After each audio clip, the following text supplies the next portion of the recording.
नमस्कार, स्वागत है आप सभी का बीपी कंपटीशन एकेडमी में। आप सभी जानते होंगे कि बीपी कंपटीशन एकेडमी द्वारा इस समय लाइव क्लासेस दी जा रही हैं। तो आप सभी से रिक्वेस्ट है कि जल्दी से जल्दी लाइव आ जाएं, ठीक है। तो ताकि हमें पढ़ाने में दिक्कत ना हो, है ना। अकेले रहते हैं तो अकेले में पढ़ाने में दिक्कत होती है। तो इसीलिए आप सबसे रिक्वेस्ट है कि जल्दी से जल्दी आप सभी लोग लाइव आ जाएं, ठीक है। जल्दी से जल्दी, सिर्फ 10 सेकंड का इंतज़ार रहेगा आप सभी के लिए। 10 सेकंड में आप सभी लोग लाइव आ जाइए। 10 सेकंड में आपकी क्लासेस स्टार्ट हो जाएंगी, ठीक है। आज हमारा जो टॉपिक रहेगा हिंदी का रहेगा, जो कि एमपीएसआई यूपीएसआई के जो क्वेश्चन पूछे जाते हैं उसमें से एक पार्ट हिंदी भी होता है। हिंदी का भी पार्ट होता है जिसमें आपको क्वेश्चन आते हैं, ठीक है। तो आप सभी से रिक्वेस्ट है कि हिंदी पढ़ना आप सभी के लिए ज़रूरी है ना। तो हम चाहेंगे कि आप सभी लोग जल्दी से जल्दी जुड़ जाएं और सेशन को लाइक कर दें, ठीक है। सेशन को लाइक कर दें, आप जुड़ें और सेशन को लाइक कर दें। और हमारी क्लासेस स्टार्ट हो रही हैं। ये एमपीटीईटी के लिए भी इम्पोर्टेंट है। एमपीटीईटी जो मध्य प्रदेश शिक्षक पात्रता परीक्षा में फार्म डाले हैं उसका भी पेपर होने वाला है। एमपीएसआई का भी पेपर होने वाला है, ठीक है। अभी तो फॉर्म नहीं डला है, फॉर्म डल जाएगा, इसके बाद हो जाएगा। यूपीएसआई का तो पेपर होने ही वाला है। तो इसीलिए आप सभी के लिए इम्पोर्टेंट है। एमपी पुलिस के लिए भी इम्पोर्टेंट है, थोड़ा बहुत कहीं से आ सकता है, रीजनिंग में आ सकता है, ठीक है। तो चलिए स्टार्ट करते हैं आज का हमारा सेशन, ठीक है। चलिए आज का पहला क्वेश्चन हमारा है, क्वेश्चन नंबर फर्स्ट है। क्वेश्चन नंबर फर्स्ट मेरा हो जाएगा, रुकिए 1 मिनट। क्वेश्चन नंबर फर्स्ट हो जाएगा आपका, 1 मिनट, टेक्निकल इशू आ रहा है, ठीक है, कोई दिक्कत नहीं। टेक्निकल इशू को हम तुरंत संभाले दे रहे हैं, कोई दिक्कत नहीं है। चलिए ये आ गया, ठीक है, ये आ गया, ठीक है।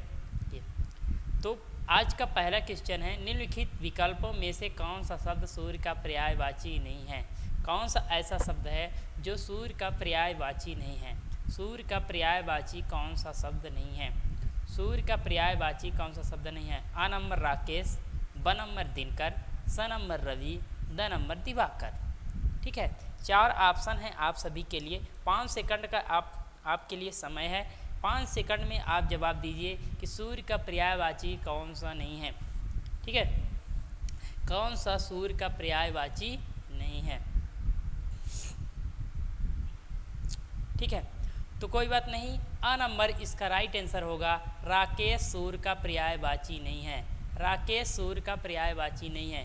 दिनकर सूर्य का पर्यायवाची है। रवि भी सूर्य का पर्यायवाची है। दिवाकर भी सूर्य का पर्यायवाची है। तीनों, दिनकर रवि दिवाकर, तीनों सूर्य का पर्यायवाची है। एक राकेश सूर्य का पर्यायवाची नहीं है। तो राकेश है किसका, जान लीजिए, राकेश किसका पर्यायवाची है। तो राकेश चंद्रमा का पर्यायवाची है। किसका है, चंद्रमा का पर्यायवाची है। किसका है, चंद्रमा का पर्यायवाची राकेश है। किसका है, चंद्रमा का पर्यायवाची राकेश है। चंद्रमा का पर्यायवाची राकेश है, ठीक है। चलिए नेक्स्ट क्वेश्चन है दूसरा नंबर। नीचे दिए गए विकल्पों में से उत्कर्ष शब्द का सर्वाधिक उपयुक्त विलोम है। विलोम शब्द छांटिए। सर्वाधिक उपयुक्त विलोम शब्द छांटिए। उत्कर्ष का विलोम छांटना है। उत्कर्ष का विलोम क्या होता है। विलोम मीन्स उल्टा, उल्टा, जस्ट विपरीत, ठीक है। विलोम मीन्स विपरीत। तो आपको विपरीत शब्द छांटना है कि विपरीत शब्द कौन सा है, ठीक है। तो विपरीत शब्द उत्कर्ष का कौन सा है, चलिए बताइए। 5 सेकंड का आपके लिए समय है। इसका क्या अर्थ होगा, क्या विलोम होगा, उत्कर्ष का क्या विलोम होगा। उत्कर्ष,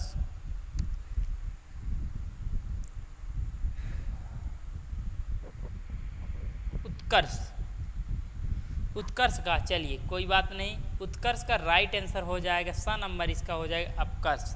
अपकर्ष उत्कर्ष का पर्यायवाची है। उत्कर्ष का पर्यायवाची क्या है? अपकर्ष है।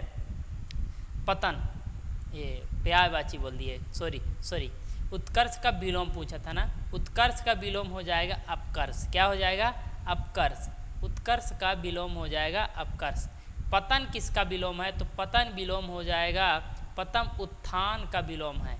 उत्थान, उत्थान मीन्स उठना और पतन मीन्स गिरना, नीचे है ना।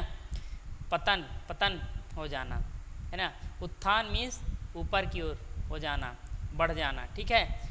घट जाना, पतन मीन्स घट जाना, ठीक है। ध्यान रखें, पर्यायवाची विपरीत विलोम शब्द सटीक विपरीतार्थी होते हैं, जबकि पर्यायवाची शब्द लगभग समानार्थी होते हैं। तो जो ये विलोम होता है, तो विलोम क्या होता है? विपरीतार्थी होता है, यानी विपरीत शब्द होता है। क्या होता है? विपरीत शब्द होता है विलोम। क्या होता है? विपरीत शब्द। विलोम जस्ट विपरीत शब्द होता है। एग्जाम्पल देख लेते हैं, जैसे कि एग्जाम्पल में देख लीजिए, जैसे कि दिन, दिन का जस्ट विपरीत हो जाएगा रात, ये आपका विलोम हो जाएगा।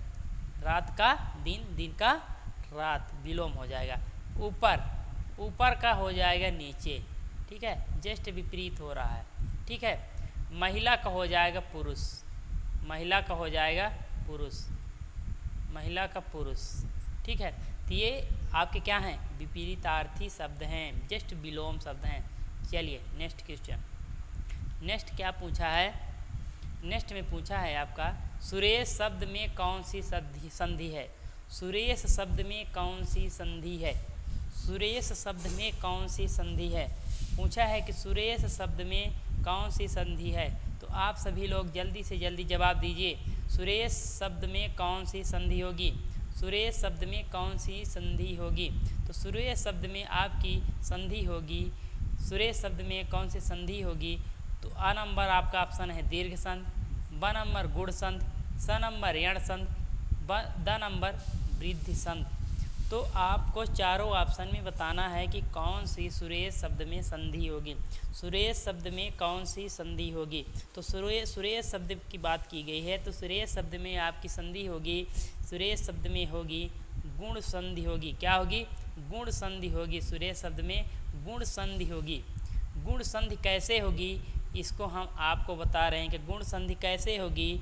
सुरेश शब्द में ये हो जाएगा सुर प्लस इस, सुर प्लस इस बराबर हो जाएगा सुरेश, सुर प्लस इस इक्वल टू हो जाएगा सुरेश, है ना। सुर प्लस इस इक्वल टू हो जाएगा सुरेश। तो सुर यहाँ पे गुण संधि इसलिए है, सुरा यहाँ पे आ हो रहा है, आ प्लस ई मिल करके बना रहे हैं ए। क्या बना रहे हैं? ए बना रहे हैं। आ प्लस ई दोनों मिल करके क्या बना रहे हैं? दोनों मिल करके बना रहे हैं ए।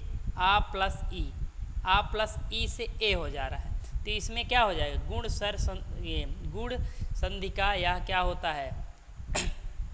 गुण संधि का यह फार्मूला होता है।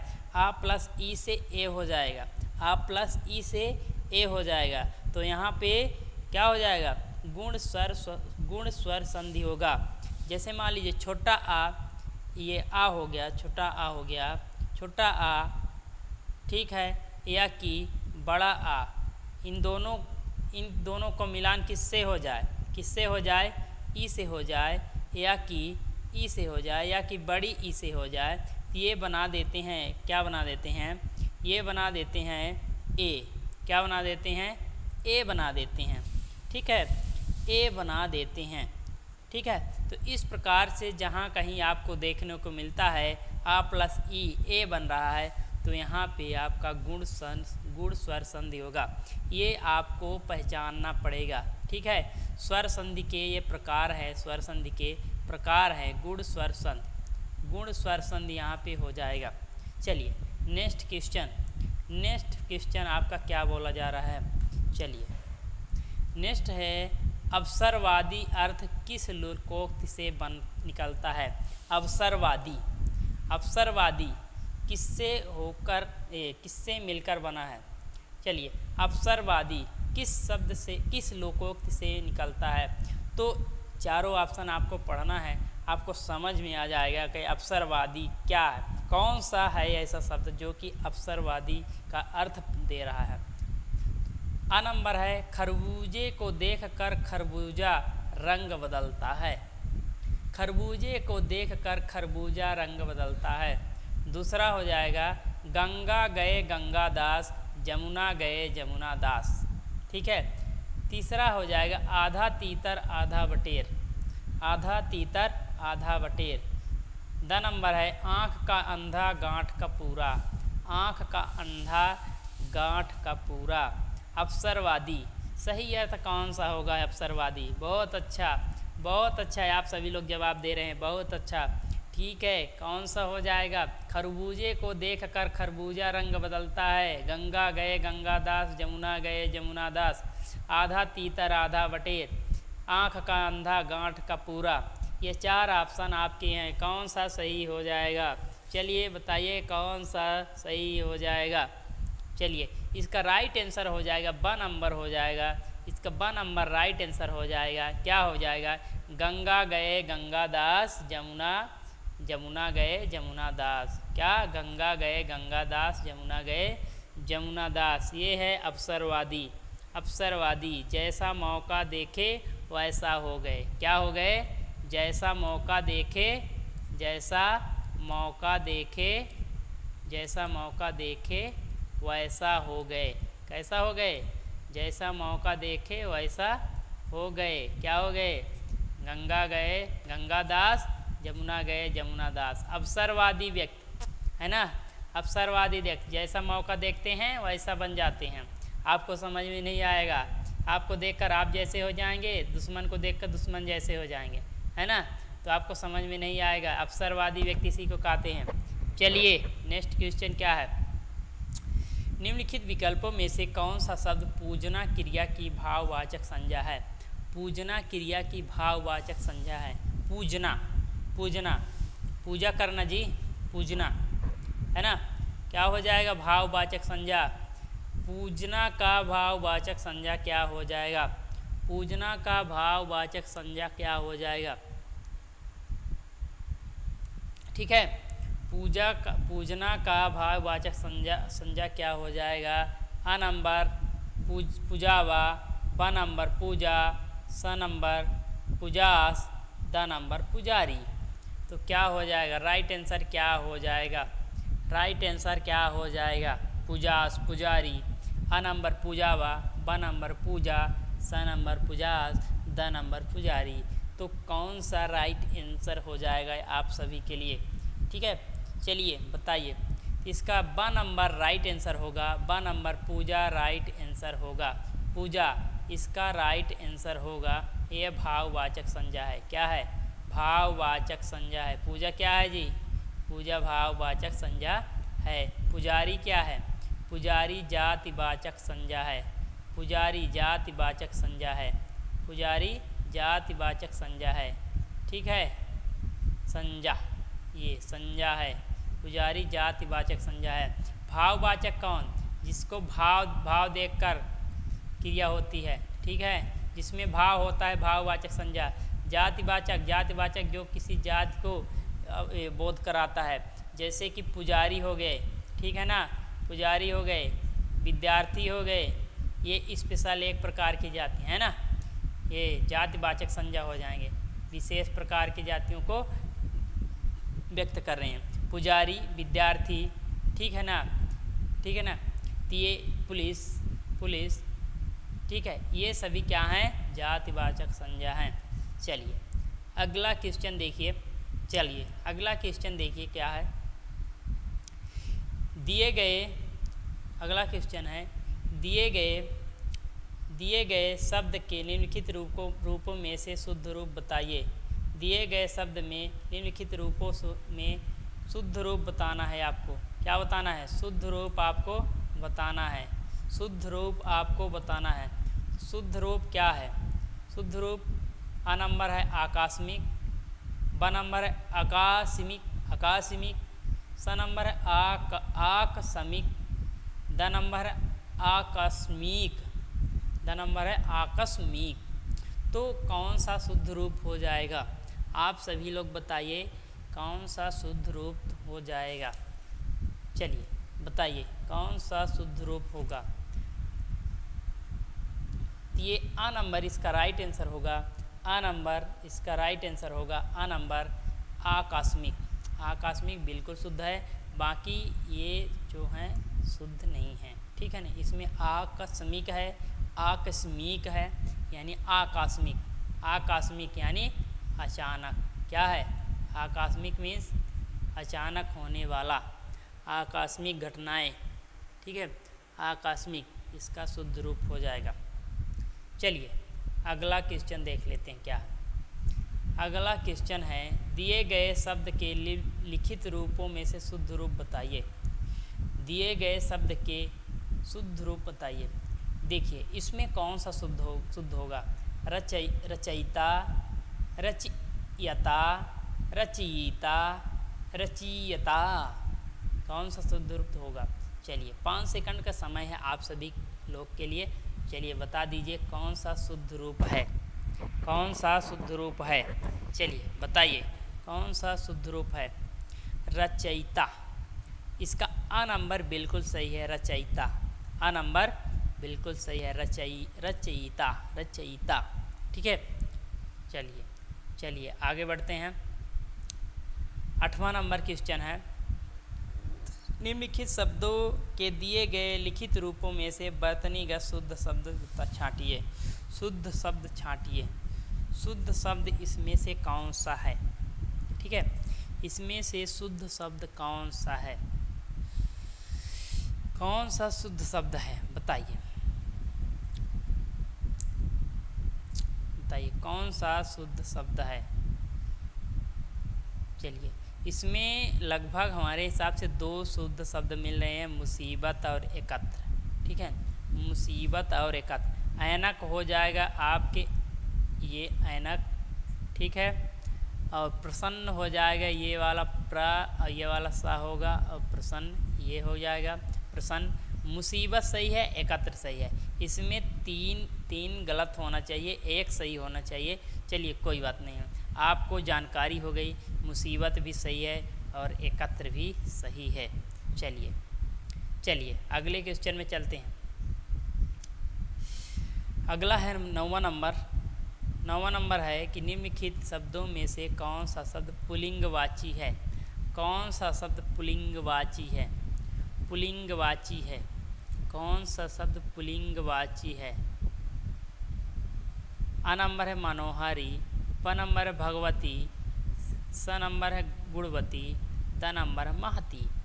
तो कौन सा ऐसा शब्द है जो कि पुल्लिंग शब्द है? ठीक है, पुल्लिंग शब्द है। तो आ नंबर इसका राइट आंसर हो जाएगा। आ नंबर मनोहारी पुल्लिंग शब्द है। क्या है? मनोहारी पुल्लिंग शब्द है ना। आ नंबर बिल्कुल पुल्लिंग शब्द है। बाकी भगवती स्त्रीलिंग है, गुणवती स्त्रीलिंग है, महती स्त्रीलिंग है। ठीक है, महती स्त्रीलिंग है। चलिए अगला क्वेश्चन देखते हैं क्या होगा। अगला क्वेश्चन है निम्नलिखित विकल्पों में से जलागम शब्द का संधि विच्छेद होगा। जलागम, जलागम पूछा है। जलागम शब्द का कौन सा संधि विच्छेद होगा? जलागम, जलागम शब्द का जला प्लस गम। ठीक है, जला प्लस गम। रुकिए 1 मिनट। जला प्लस गम, जला प्लस गम, जल अगम, जल प्लस आगम। ठीक है, तो कौन सा इसका सही रूप हो जाएगा? सही संधि विच्छेद कौन सा है? ठीक है, तो द नंबर इसका राइट आंसर होगा जल प्लस आगम। जल प्लस आगम ये संधि विच्छेद सही होगा। जल प्लस आगम कौन सी संधि होगी जी? दीर्घ संधि होगी। कौन सी? दीर्घ संधि होगी। कौन सी संधि होगी? दीर्घ संधि होगी। ठीक है, जल प्लस आगम, जल प्लस आगम। दीर्घ किस लिए होगी? दीर्घ इसलिए होगी आ प्लस बड़ा आ मिल करके बड़ा आ मिला रहे हैं, यानी जलागम बना रहे हैं। ठीक है, जलागम बना रहे हैं, तो यहाँ पे हो जाएगी दीर्घ संधि हो जाएगी। ठीक है, चलिए चलिए चलिए नेक्स्ट क्वेश्चन देखते हैं। नेक्स्ट क्वेश्चन क्या है? नेक्स्ट क्वेश्चन क्या है? निम्नलिखित वाक्य में रेखांकित शब्द के लिए सर्वाधिक उपयुक्त शब्द छांटिए। जो रेखांकित शब्द है उसमें सर्वाधिक उपयुक्त शब्द क्या है? छल।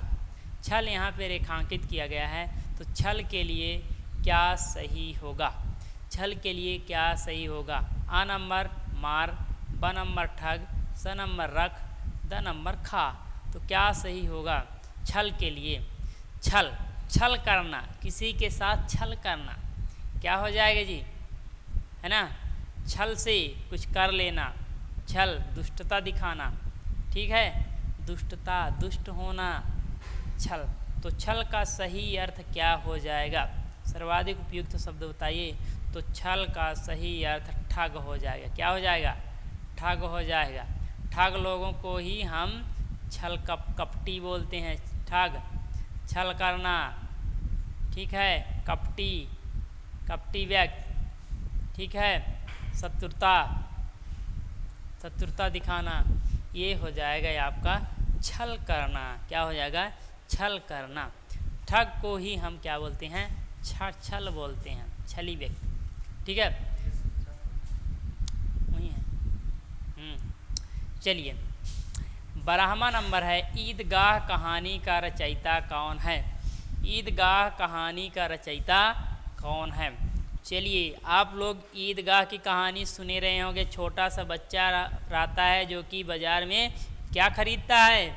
चिमटा खरीदता है जी। क्या खरीदता है? चिमटा। चिमटा खरीदता है किसके लिए? चिमटा खरीदता है किसके लिए खरीदता है? अपनी दादी के लिए। किसके लिए? अपनी दादी के लिए चिमटा खरीदता है। छोटा सा बच्चा बाज़ार जाता है, उसके पास बहुत कम पैसे होते हैं, है ना। बहुत कम पैसे होने की वजह से वह न कुछ खाता पीता नहीं है। क्या खरीद लेता है? चिमटा खरीद लेता है अपनी दादी के लिए। क्यों? क्यों खरीद लेता है?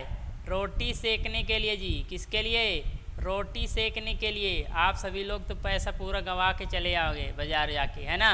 लेकिन बताइए, ये इतना होशियार बच्चा था, रोटी सेकने के लिए अपनी दादी के लिए क्या खरीद लाया था? चिमटा खरीद लाया था जी। चिमटा, चिमटा, है ना। तो ईदगाह कहानी के रचयिता कौन है? उस कहानी के रचयिता कौन थे? बताइए, उस कहानी के रचयिता कौन थे? ईसा अल्लाह खान थे, प्रेमचंद थे, शरद चंद्र थे, या कि रविंद्रनाथ टैगोर थे? ठीक है ना, रविंद्रनाथ टैगोर थे। तो चलिए बताइए कौन से रचनाकार थे ईदगाह के? चलिए, सभी लोग जानते होंगे, ब नंबर इसका राइट आंसर हो जाएगा। ब नंबर प्रेमचंद। प्रेमचंद, प्रेमचंद बहुत महान कवि थे जी, है ना। इन्होंने ही ईदगाह की रचना की थी। प्रेमचंद की और सारी रचनाएं हैं जिसको आपको जानना ज़रूरी है। तो चलिए प्रेमचंद की रचनाएं आप सभी को बता देते हैं कौन कौन सी हैं प्रेमचंद की रचनाएं। ठीक है, रचनाएं प्रेमचंद की कौन कौन सी हैं, तो चलिए देख लेते हैं कौन कौन सी रचनाएं हैं। पूस की रात, पहला है पूस की रात। क्या है? पूस की रात। ठीक है, पूस की रात। ठीक है, दूसरा है पंच परमेश्वर। पंच परमेश्वर, ये भी प्रेमचंद की रचना है, बहुत प्रसिद्ध रचनाएं हैं। ठीक है, पंच परमेश्वर। ठीक है, अगला हो जाएगा कफन। क्या है? कफन। ठीक है, बूढ़ी काकी। बूढ़ी काकी, याद रखिएगा आप सभी लोग। ठीक है, नोट्स हो तो नोट्स में आप सभी लोग नोट्स में क्या कर लीजिए, लिख लीजिए। बूढ़ी काकी, बड़े घर की कहानी। बड़े घर की बेटी है ना। बड़े घर की बेटी, बड़े घर की बेटी। और क्या है? और क्या है जी? ईदगाह। ईदगाह तो आप सभी ने देखा। ठीक है, ईदगाह। और क्या है? तावान। क्या है? तावान। ये सभी क्या है? प्रेमचंद की रचनाएं हैं, बहुत ज़्यादा बहुत ज़्यादा प्रसिद्ध रचना है। सबसे ज़्यादा इसमें से आप सभी ने ईदगाह ही देखी है। क्या है? ईदगाह ही आपने सुना है, किताबों में सुना है, किताबों में पढ़ा है। ठीक है, चलिए चलिए नेक्स्ट क्वेश्चन क्या है? नेक्स्ट क्वेश्चन हमारा है कि 13वां क्वेश्चन है, निम्नलिखित विकल्पों में से कौन सा शब्द जलना क्रिया की भाववाचक संज्ञा है? जलना, जलना क्रिया की भाववाचक संज्ञा है। जलना, जलना क्रिया की भाववाचक संज्ञा क्या हो जाएगी? जलना क्रिया की भाववाचक संज्ञा जलन हो जाएगा। क्या हो जाएगा? राइट आंसर हो जाएगा जलन। क्या? राइट आंसर हो जाएगा जलन। ठीक है, जलन, जलना क्रिया का भाववाचक संज्ञा जलन है। ठीक है, जलन, भाववाचक संज्ञा क्या है? जलन है। ठीक है, चलिए तो आप सभी को मालूम हो गया होगा कि भाववाचक संज्ञा क्या है। भाववाचक संज्ञा आप सबको तो मालूम होगा,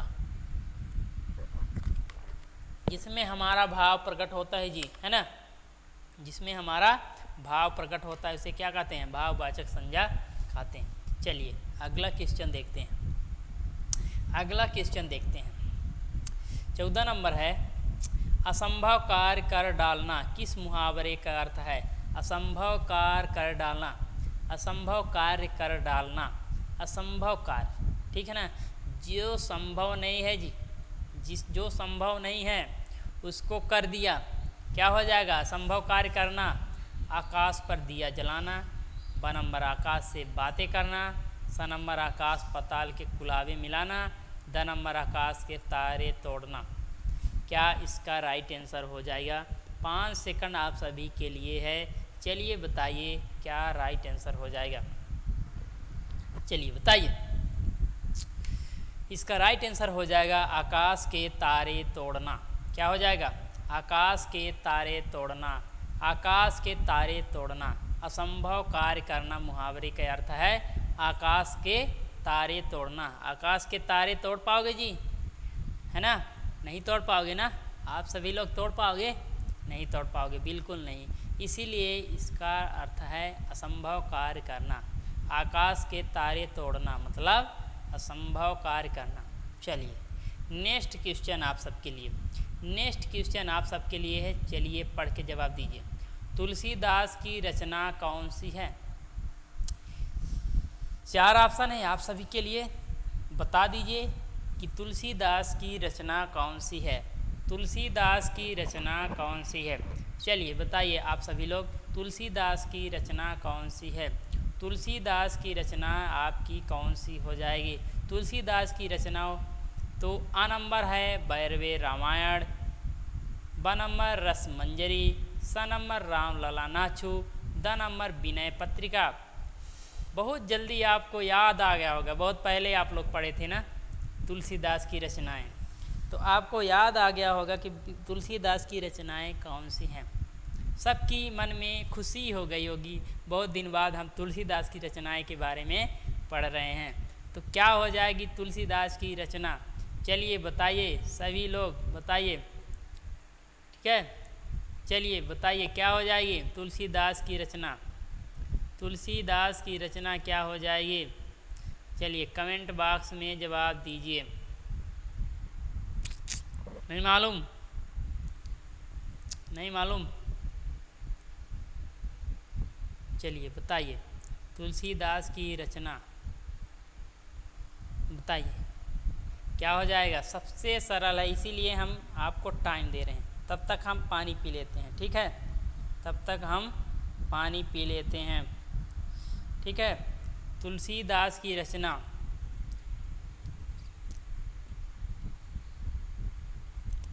तुलसीदास की रचना, कमेंट मिल गया?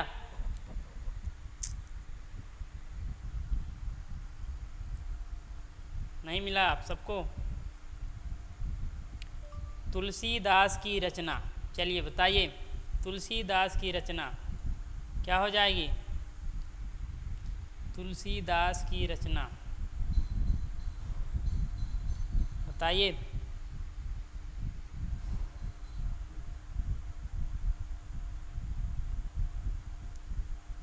तुलसीदास की रचना। तो विनय पत्रिका इसका सही आंसर हो जाएगा, विनय पत्रिका राइट आंसर हो जाएगा, तुलसीदास की रचना। कौन सा? विनय पत्रिका बिल्कुल सही आंसर है। ठीक है, बिल्कुल सही आंसर है विनय पत्रिका। ठीक है, विनय पत्रिका। अच्छा, ये विनय पत्रिका भी है, वैरवय रामायण भी है, राम लला नाचू भी है। अच्छा, यहाँ पे होना चाहिए था कौन सी नहीं है, कौन सी नहीं है, इसीलिए थोड़ा कंफ्यूजिंग हो गया था मुझे भी। ठीक है, इसीलिए मुझे भी कंफ्यूजिंग हो गया था कि कौन सी नहीं है यहाँ पे होना चाहिए था, जबकि यहाँ लिखा है कि कौन सी है। तो कौन सी नहीं है? रस मंजरी नहीं है। विनय पत्रिका, राम लला नाचू, विनय पत्रिका, राम लला नाचू, भैरवे रामायण, यह तीनों तुलसीदास की रचनाएं हैं, जबकि रस मंजरी नहीं है। तो रस मंजरी किसकी है जी? तो रस मंजरी किसकी रचनाएं हैं? रस मंजरी किसकी रचनाएं हैं? तो रस मंजरी नंददास की रचनाएं हैं। किसकी है? नंददास की रचनाएं हैं। रस मंजरी नंददास कवि की रचनाएं हैं। चलिए चलिए अगला क्वेश्चन देखते हैं। अगला क्वेश्चन में क्या पूछा गया है। नेक्स्ट क्वेश्चन में पूछा गया है कि निम्नलिखित विकल्पों में से कौन सा शब्द जलज शब्द का अर्थ नहीं होता, है ना। जलज शब्द का कौन सा अर्थ नहीं है, यानी जलज का पर्यायवाची कौन सा नहीं है, जलज शब्द का अर्थ कौन सा नहीं है। तो चलिए बताइए कौन सा जलज शब्द का अर्थ नहीं है। ठीक है, कमल है, कमल नहीं है, कि मोती नहीं है, कि बादल नहीं है, कि शंख नहीं है। बताइए कौन सा शब्द ऐसा है जो कि जलज शब्द का अर्थ नहीं है। क्या हो जाएगा? स नंबर इसका राइट आंसर हो जाएगा। बादल जलज शब्द का अर्थ नहीं है। बाकी ये तीनों आपके जलज शब्द के अर्थ हैं, है ना। ये तीनों आपके जलज शब्द के अर्थ हैं। बादल ऐसा है जो कि जलज शब्द का अर्थ नहीं है। चलिए अगला क्वेश्चन देखते हैं क्या हो जाएगा। अगला क्वेश्चन चलिए 17 नंबर में पूछा है कि नीचे दिए गए विकल्पों में से भावेश शब्द का संधि विच्छेद छांटिए। भावेश शब्द का संधि विच्छेद लिखना है। भावेद शब्द का संधि विच्छेद लिखना है। क्या हो जाएगा? अ नंबर है भाव प्लस एस, ब नंबर है भाव प्लस इस, स नंबर है भाव प्लस इस, द नंबर है भाव प्लस इस। ठीक है, क्या हो जाएगा? सही शब्द बताइए क्या हो जाएगा। भावेश शब्द का सही अर्थ क्या हो जाएगा, सही संधि विच्छेद क्या हो जाएगा। ठीक है, भावेश, भावेश। चलिए भावेश शब्द का सही संधि विच्छेद होगा ब नंबर, इसका राइट आंसर होगा भाव प्लस इस। भाव प्लस इस हो जाएगा, भाव प्लस इस बराबर हो जाएगा भावेश। क्या हो जाएगा? भावेश। भावेश कौन सी संधि होगी जी? कौन सी संधि होगी? गुण स्वर संधि होगी। कौन सी? गुण स्वर संधि होगी। कौन सी संधि होगी? गुण स्वर संधि होगी। क्यों होगी? क्यों होगी? यहाँ पे भाव में आ है, आ प्लस ई, आ प्लस ई जुड़ करके ए का निर्माण कर रहे हैं, ए का निर्माण कर रहे हैं, इसलिए क्या हो जाएगा? गुण स्वर संधि हो जाएगा। क्या हो जाएगा? गुण स्वर संधि हो जाएगा। चलिए कोई बात नहीं, मौसम परिवर्तन हो रहा है। हाँ, आ प्लस ई मिल करके क्या हो गया? आ प्लस ई मिल करके गुण स्वर संधि का निर्माण कर दिए। तो भावेश में कौन सी संधि हो जाएगी? गुण स्वर संधि हो जाएगी। कौन सी संधि? गुण स्वर संधि हो जाएगी। चलिए चलिए आगे चलते हैं। चलिए आगे चलते हैं। 18 नंबर आपका है जानबूझकर विपत्ति में पड़ना अर्थ किस मुहावरे का है। जानबूझकर विपत्ति में पड़ना किस मुहावरे का अर्थ है? ओखली में सिर देना, ब नंबर आसमान से गिरकर खजूर में अटकना, स नंबर आस्तीन का सांप पालना, द नंबर आसमान टूट पड़ना। आसमान टूट पड़ना, जानबूझकर विपत्ति में पड़ना, कौन सा किसका है? किसका, किस मुहावरे का अर्थ है? किस मुहावरे का अर्थ है जानबूझकर विपत्ति में पड़ना? किस मुहावरे का अर्थ है बताइए। चलिए बताइए। आप सबको पढ़ते ही समझ में आ गया होगा, है ना। जब आप पढ़ रहे हैं तभी आपको समझ में आ जाएगा कि जानबूझकर विपत्ति में पड़ना क्या इसका मुहावरा हो सकता है। तो क्या इसका मुहावरा हो सकता है, आपको समझ में आ गया होगा। ठीक है, चलिए बताइए क्या होगा इसका सही। ठीक है, सही अर्थ कौन सा होगा, चलिए बताइए कौन सा सही अर्थ है। ठीक है, चलिए बताइए बताइए बताइए बताइए कौन सा सही अर्थ है, कौन सा सही अर्थ है आप सबके लिए, चलिए बता दीजिए। ठीक है, कौन सा सही अर्थ है। तो भाव प्लस जानबूझकर विपत्ति में पड़ना क्या हो जाएगा, जानबूझकर विपत्ति में पड़ना क्या हो जाएगा, इसका आ नंबर बिल्कुल सही आपको समझ में आ रहा है। सभी लोगों ने बहुत सही जवाब दिया है। ओखली में सिर देना, ओखली में सिर देना मतलब जानबूझकर, जानबूझकर क्या पढ़ना, जानबूझकर विपत्ति में पड़ना, जानबूझकर विपत्ति में पड़ना, जानबूझकर विपत्ति में पड़ना मतलब ओखली में सिर देना, ओखली में सिर देना, कहाँ देना, ओखली में सिर देना, ओखली में सिर डाल देना। तो जानबूझकर विपत्ति पड़ना, जानबूझकर विपत्ति मोल ले रहे हो ना, है ना। चलिए कोई बात नहीं है। चलिए अगला क्वेश्चन, अगला क्वेश्चन क्या है, अगला प्रश्न आपके लिए क्या है, 19वां नंबर है। निम्नलिखित विकल्पों में से कौन सा शब्द अग्नि का पर्यायवाची है। अग्नि का पर्यायवाची कौन सा है, अग्नि का पर्यायवाची कौन सा शब्द है, अग्नि का पर्यायवाची कौन सा शब्द है। आ नंबर हुतासन, ब नंबर अनिल, स नंबर गगन, द नंबर राका। कौन सा सही अर्थ हो जाएगा, सही पर्यायवाची अग्नि का कौन सा हो जाएगा। ठीक है, बिल्कुल सही, आपने सही जवाब दिया है, बिल्कुल सही। इसका राइट आंसर हो जाएगा हुतासन, हुतासन इसका राइट आंसर हो जाएगा। हुतासन, हुतासन मीन्स अग्नि, क्या होता है, हुतासन मीन्स अग्नि। ठीक है, ठीक है। अनिल शब्द का अर्थ क्या है, तो अनिल शब्द का अर्थ है वायु, यह वायु का पर्यायवाची है। किसका है, अनिल वायु का पर्यायवाची है। गगन किसका है, गगन आकाश का पर्यायवाची है, गगन किसका है, आकाश का पर्यायवाची है, गगन किसका है, आकाश का पर्यायवाची है। ठीक है, राका, राका यह लिया गया है शिशिर से लिया गया है, शिशिर, शिशिर शब्द से लिया गया है, मतलब शिशिर मीन्स ठंडा, ठंडा के समय को राका कहते हैं। ठीक है, चलिए चलिए अगला क्वेश्चन 20वां नंबर है। नीचे दिए गए शब्द के लिखित रूपों में से शुद्ध रूप बताइए। नीचे दिए गए शब्द में कौन सा ऐसा शब्द है जो कि बिल्कुल सही है। आ नंबर प्रदर्शिनी, ब नंबर प्रदर्शिनी, स नंबर प्रदर्शिनी, त नंबर प्रदर्शनी। ठीक है, इसका कौन सा सही हो जाएगा, इसका कौन सा सही हो जाएगा, चलिए बताइए कौन सा सही हो जाएगा। तो द नंबर इसका बिल्कुल राइट आंसर होगा, द नंबर प्रदर्शनी। क्या हो जाएगा, द नंबर प्रदर्शनी बिल्कुल शुद्ध रूप है, बाकी ये सभी गलत हैं, बाकी तीनों गलत हैं, द नंबर बिल्कुल सही है। ठीक है, द नंबर क्या है, बिल्कुल सही आंसर है। चलिए चलिए 21 नंबर का सवाल क्या है। निम्नलिखित वाक्य में रेखांकित अशुद्ध शब्द के लिए शुद्धतम शब्द छांटिए, है ना। शुद्ध शब्द आपको छांटना है, शुद्ध शब्द आपको छांटना है। रेखांकित, यहाँ रिस, रिस में रेखांकित किया गया है रिस को, तो रिस का सही शब्द बताइए, रिस का सही शब्द बताइए। रिस, रिसना, रिसना, रिसना, आपको मालूम हो गया होगा रिस का सही अर्थ क्या होगा, सही रूप क्या होगा रिस का।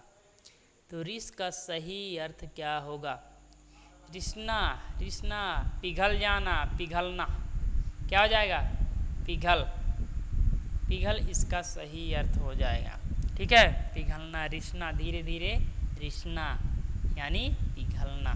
ठीक है, चलिए चलिए आगे क्या प्रश्न पूछा गया है कि निम्नलिखित में से निम्नलिखित विकल्पों में से कौन सा शब्द अंबर शब्द का अर्थ नहीं होता। ठीक है, चलिए क्या पूछा है कि निम्नलिखित विकल्पों में से कौन सा शब्द अंबर शब्द का अर्थ नहीं होता। कौन सा शब्द ऐसा है जो कि अंबर शब्द का अर्थ नहीं है, बाकी सभी अंबर शब्द का अर्थ है। एक ऐसा है जो कि अंबर शब्द का अर्थ नहीं है, बाकी सब अंबर शब्द का अर्थ है। ठीक है, तो चलिए इसका सही आंसर हो जाएगा प्रयोजन। ठीक है, प्रयोजन इसका सही आंसर हो जाएगा। प्रयोजन अंबर शब्द का अर्थ नहीं है, बाकी आकाश भी है, वस्त्र भी है, ठीक है, कपास भी है। प्रयोजन एक ऐसा शब्द है जो कि अंबर शब्द का अर्थ नहीं होता, बाकी कपास, वस्त्र, आकाश ये सभी प्रयोजन शब्द के अर्थ हैं। ये सभी प्रयोजन शब्द के अर्थ हैं। तो प्रयोजन अंबर शब्द के अर्थ है, अंबर शब्द के अर्थ हैं। क्या है? ये सभी अंबर शब्द के अर्थ हैं, बाकी प्रयोजन भर नहीं है। प्रयोजन बिल्कुल नहीं है, तो प्रयोजन इसका राइट आंसर हो जाएगा। चलिए अगला देखिए। चलिए अगला 23 नंबर है आपका। 23 नंबर सवाल है कि नीचे दिए गए वाक्यांश के लिए शब्दों में से सर्वाधिक उपयुक्त शब्द चुनिए। नीचे दिए गए शब्दों में से सर्वाधिक उपयुक्त शब्द चुनिए। सर्वाधिक उपयुक्त शब्द कौन सा है? नीचे दिए गए शब्द में से सर्वाधिक उपयुक्त शब्द कौन सा है? चलिए बताइए आप सभी लोग। उपकार के बदले में किया गया उपकार। उपकार के बदले में किया गया उपकार, है ना। आपने उपकार किया, आपने मेरा उपकार किया, फिर जब कभी टाइम लगा तो हमने भी आपका उपकार कर दिया। तो उपकार के बदले में किए गए उपकार के लिए एक शब्द क्या है? उपकार के बदले में किए गए उपकार के लिए एक शब्द क्या है? चलिए बताइए क्या है उपकार के बदले में किया गया उपकार। ठीक है, प्रतिक्रिया या बदले में किया गया उपकार। तो यहाँ पे द नंबर इसका राइट आंसर हो जाएगा प्रत्युपकार। प्रत्युपकार इसका राइट आंसर हो जाएगा। क्यों हो जाएगा? प्रत्युपकार प्रति प्लस उपकार क्या होता है? प्रति प्लस उपकार क्या होता है? प्रति प्लस उपकार। तो प्रत्युपकार क्या होता है? प्रत्युपकार प्रति प्लस उपकार, यानी उपकार के बदले उपकार करना। उपकार के बदले उपकार करना प्रत्युपकार हो जाएगा। ठीक है, इसका राइट आंसर हो जाएगा प्रत्युपकार हो जाएगा। चलिए अगला क्वेश्चन क्या पूछा गया है? अगला क्वेश्चन हमारा पूछा गया है 24 नंबर का। तो 24 नंबर क्वेश्चन पूछा है कि अत्यधिक प्रसन्न होना अर्थ किस मुहावरे का है? अत्यधिक प्रसन्न होना, खूब प्रसन्न हो जाना, खूब खुशी हो जाना, किस मुहावरे का अर्थ है? चलिए देखिए, चलिए बताइए। अ नंबर है बाछे खिल जाना, ब नंबर है दिल बाग बाग हो उठना, स नंबर है दिल की कली खिल उठना, दिल की कली खिल उठना, द नंबर है दरवाजे पर हाथी झूमना। तो अत्यधिक प्रसन्न होना कौन सा ऐसा मुहावरा है जिसका अर्थ है अत्यधिक प्रसन्न होना? ठीक है, अत्यधिक प्रसन्न होना। ठीक है, तो इसका राइट आंसर हो जाएगा बाछे खिल जाना। क्या हो जाएगा? बाछे खिल जाना। इसका राइट आंसर हो जाएगा बाछे खिल जाना। ठीक है, बाछे खिल जाना, बाछे खिल जाना इसका राइट आंसर हो जाएगा अत्यधिक प्रसन्न होना। बाछे खिल जाना मतलब अत्यधिक प्रसन्न होना। बाछे खिल जाना मतलब अत्यधिक प्रसन्न होना। ठीक है,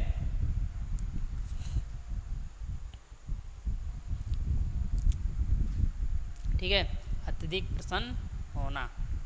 चलिए अगला क्वेश्चन हमारा है। अगला क्वेश्चन है कि नीचे दिए गए 25वां नंबर है। नीचे दिए गए वाक्यांश के लिए दिए गए शब्दों में से सर्वाधिक उपयुक्त शब्द चुनिए। सर्वाधिक उपयुक्त शब्द कौन सा हो जाएगा? किसी कार्य में दूसरे से आगे बढ़ जाने की इच्छा। किसी कार्य में दूसरे से आगे बढ़ जाने की इच्छा, एक ऐसी इच्छा जिसमें हम दूसरे से आगे बढ़ जाएं। जैसे नौकरी है ना, नौकरी वो ना पाए हम पा जाएं, है ना, हम टॉपर बन जाएं, अपने क्लास में हम टॉपर हो जाएं। तो किसी कार्य में दूसरे से आगे बढ़ने की इच्छा यानी सबसे आगे रहने की इच्छा क्या कहलाती है? ठीक है, क्या कहलाती है? तो क्या कहलाती है बताइए? दूसरे से आगे बढ़ने की इच्छा क्या कहलाती है? तो क्या कहलाती? चलिए, आ नंबर इसका है ईर्ष्या, ईर्ष्या। ब नंबर है स्पर्धा, स नंबर प्रतिस्पर्धा, द नंबर अग्रधर्मा। क्या हो जाएगा इसका राइट आंसर? आप सभी को मालूम होगा कि क्या बोलते हैं, आप सभी ने हमेशा कंपटीशन किया है कि नहीं किया? सभी लोग जवाब दीजिए, किया है कि नहीं किया? तो इसमें आप लोगों ने देखा होगा कि किसी कार्य में दूसरे से आगे बढ़ जाने की इच्छा हमेशा रहती है। हर किसी कार्य में हर किसी की भी इच्छा रहती है वो उससे हम आगे बढ़ जाएं। कैसे हम उससे आगे बढ़ जाएं? तो इस प्रकार की जो इच्छाएं होती है तो उसको हम क्या बोलते हैं? तो इस प्रकार की इच्छाओं को हम बोलते हैं प्रतिस्पर्धा। क्या बोलते हैं? प्रतिस्पर्धा। आपके मन में कब से जागृत रहा होगा कि लगभग प्रतिस्पर्धा तो नहीं बोलते, है ना? तो बिल्कुल सही आपने सोचा, प्रतिस्पर्धा इसका राइट आंसर हो जाएगा। प्रतिस्पर्धा इसका राइट आंसर हो जाएगा। प्रतिस्पर्धा, प्रतिस्पर्धा, प्रतिस्पर्धा इसका राइट आंसर हो जाएगा, जिसमें से हम सभी लोग एक दूसरे से आगे बढ़ने की कोशिश करते हैं। तो ईर्ष्या क्या है जी? ईर्ष्या क्या है? ईर्ष्या ऐसी है कि जो हम क्या करते हैं, दूसरे को क्या करते हैं, नकारात्मक प्रवृत्ति से देखते हैं। कैसे देखते हैं? नकारात्मक प्रवृत्ति से देखते हैं। तो जब हम नकारात्मक प्रवृत्ति से देखते हैं, नकारात्मक तरीके से, नकारात्मक प्रवृत्ति ये ईर्ष्या कहलाती है। नकारात्मक प्रवृत्ति क्या कहलाती है? ईर्ष्या कहलाती है। जब हम यह सोचते हैं कि उसको पहले हम नुकसान कर दें ताकि वह ना बढ़ पाए, है ना? तो इस प्रकार की प्रतिस्पर्धा नहीं होती। प्रतिस्पर्धा उसे कहते हैं जिसमें हम अपने दम पर कुछ करें, यह कि किसी को मार कर नहीं, किसी को नीचे गिरा कर नहीं, है ना? जब हम खुद बढ़ जाएंगे, खुद आगे हो जाएंगे तो वह हमारी प्रतिस्पर्धा होगी।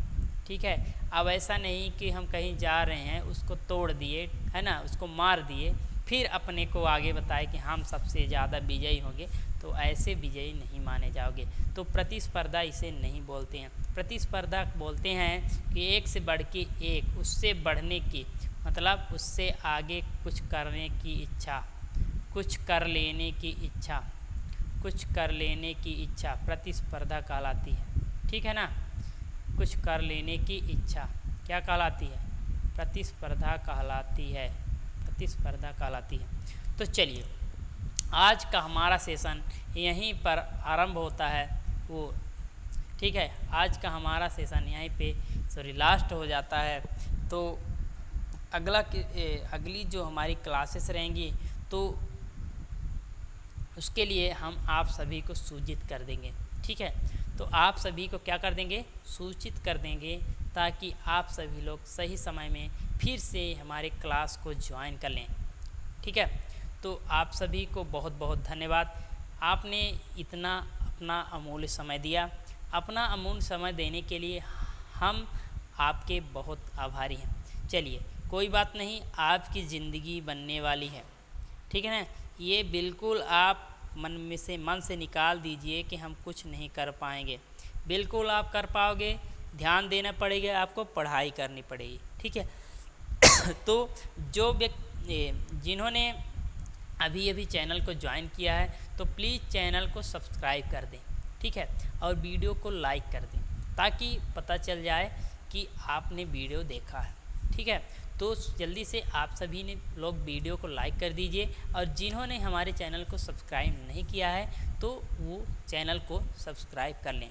चलिए, ठीक है, चैनल को सब्सक्राइब कर लें। ठीक है, तब तक के लिए अगली वीडियो तक आने के लिए हमको दीजिए इजाज़त। ठीक है, थैंक यू, धन्यवाद। चलिए।